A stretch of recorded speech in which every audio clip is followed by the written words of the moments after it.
தமிழக முதல்வரை சந்தித்த நிலையில் விடுதலை கட்சியினுடைய தலைவர் தொல் திரும்ப எழுந்திருக்கிறார். அவர் கேட்ப நிறைய கேள்வி இருக்கிறது. சார் வணக்கம் சார். பல எதிர்ப்புக்கு இடையில வந்துட்டு இன்னைக்கு காந்தியோட பெயர் நீக்கப்பட்டு அவை ஒத்தி வைக்கப்பட்டிருக்கிறது. நீங்கள் எப்படி பார்க்குறீங்க?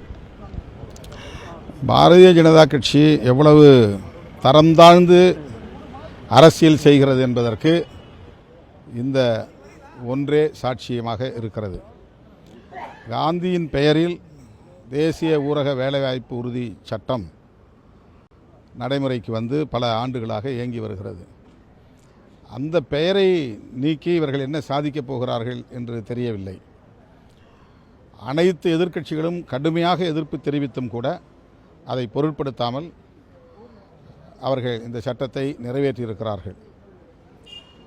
இது மிகவும் அற்பமான ஒரு அரசியல்.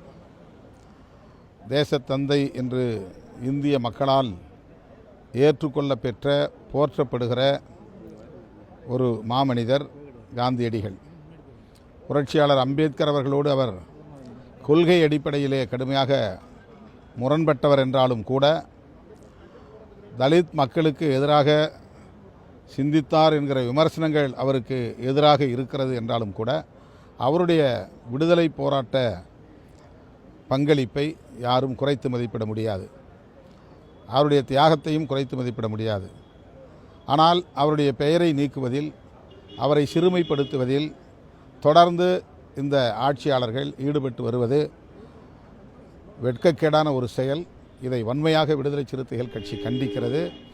வருகிற 23ஆம் தேதி இடதுசாரிகளும் விடுதலை சிறுத்தைகள் கட்சியும் சேர்ந்து இதை கண்டித்து அனைத்து மாவட்ட தலைநகரங்களிலும் ஆர்ப்பாட்டங்கள் நடத்துகிறோம். சென்னையில் நடைபெறும் ஆர்ப்பாட்டத்தில் இடதுசாரி கட்சி, கம்யூனிஸ்ட் கட்சி, மார்க்சிஸ்ட் கம்யூனிஸ்ட் கட்சி, மார்க்சிஸ்ட் லெனினிஸ்ட் கம்யூனிஸ்ட் கட்சி ஆகிய கட்சிகளின் தலைவர்களோடு நானும் இந்த ஆர்ப்பாட்டத்தில் பங்கேற்க இருக்கிறேன். காந்தியடிகளின் பெயரை திட்டத்தில் இருந்து நீக்கியிருக்கலாம், ஆனால் மக்களின் உள்ளங்களில் இருந்து ஒருபோதும் அவர்களால் அழித்தொழிக்க முடியாது என்பதை அவர்கள் புரிந்து கொள்ளும் காலம் உருவாகும். அம்பேத்கரை தூக்கி பிடிக்க பெருமைப்படுத்துவதும் காந்தியை சிறுமைப்படுத்துவதும் இது எந்த மாதிரி அரசியலை நீங்கள் பார்க்குறீங்க? காந்தியை சிறுமைப்படுத்துவது ஆர்எஸ்எஸ்னுடைய செயல் திட்டம். அதனால்தான் கோட்சே, காந்தியை சுட்டு கொன்ற கோட்சேவுக்கு அவர்கள் மரியாதை செலுத்துகிறார்கள், நினைவு நாளை கொண்டாடுகிறார்கள், அவரை தேசபக்தர் என்று துணிச்சலாக பேசுகிறார்கள். அம்பேத்கரை அவர்கள் உளப்பூர்வமாக ஏற்றுக்கொள்ளவில்லை. ஆனால் இந்தியா முழுவதும் 30 கோடிக்கு மேலான மக்கள் புரட்சியாளர் அம்பேத்கர் அவர்களை ஏற்றுக்கொண்டிருக்கிற நிலையில், அந்த மக்களை பகைத்து கொள்ள முடியாத நிலையிலே புரட்சியாளர் அம்பேத்கரை அவர்கள் ஏற்றுக்கொண்டதைப் போல நாடகமாடுகிறார்கள். ஆனால் உண்மையிலேயே அவர்களின் முதல் எதிரி புரட்சியாளர் அம்பேத்கர் தான் என்பதை கொள்கை தளத்தில் உள்ள அனைவரும் அறிவார்கள்.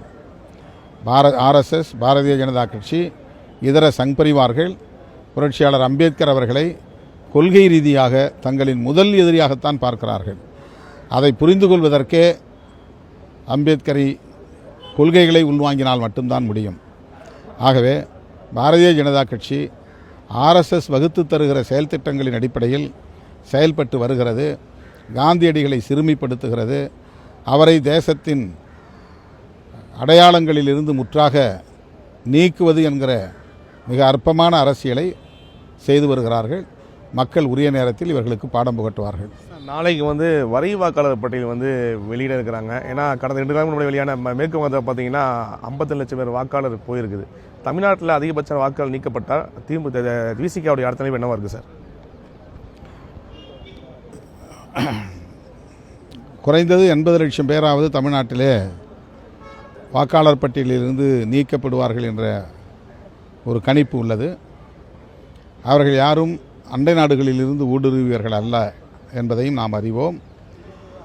இந்த நாட்டின் பூர்வீக குடிகள், மண்ணின் மைந்தர்கள், இந்தியாவின் குடிமக்களை வாக்காளர் பட்டியலிலிருந்து நீக்குகிற இந்த நடவடிக்கை மிகவும் ஆபத்தானது.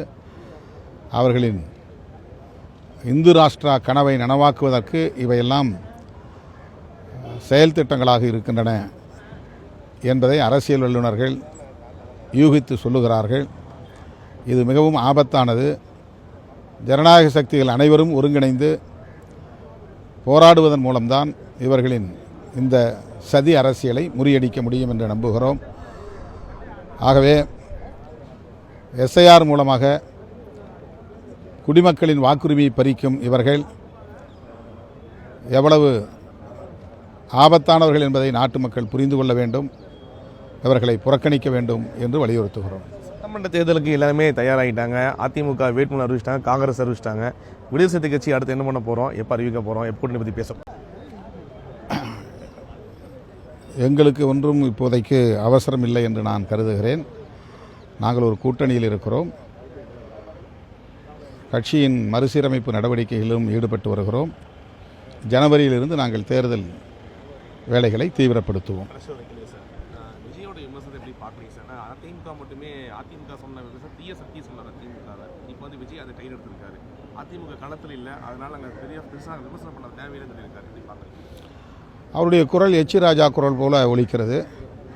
அவர் யார் என்பதை அவருடைய பேச்சை நமக்கு அடையாளப்படுத்துகிறது.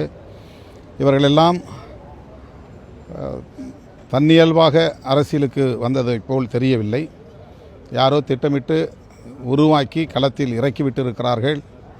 பேசுவதற்கு எழுதி தருகிறார்கள். பேசுவதற்கான வசனங்களையும் பஞ்ச் டயலாக் போன்றவற்றையும் எழுதி தருகிறார்கள் என்பதை அவர்களின் அணுகுமுறைகளிலிருந்து நம்மால் உணர முடிகிறது. தமிழ்நாட்டு மக்கள் மிகவும் விழிப்பானவர்கள். இவர்களை யார் இயக்குகிறார்கள் என்பதை எளிதாக புரிந்து கொள்வார்கள். ஆகவே இவர்களின் அரசியலை நாட்டு மக்கள் புரிந்து கொண்டு அதற்கு ஏற்ப வரும் தேர்தலில் முடிவெடுப்பார்கள். தொடர்ந்து பல்வேறு கேள்விகளுக்கு தொல் திருமாவளவன் பதிலளித்திருக்கிறார். மாலை முரசு செய்திகளுக்காக ஒளிப்பதிவாளர் மணியுடன் செய்தியாளர் நௌஷாத்.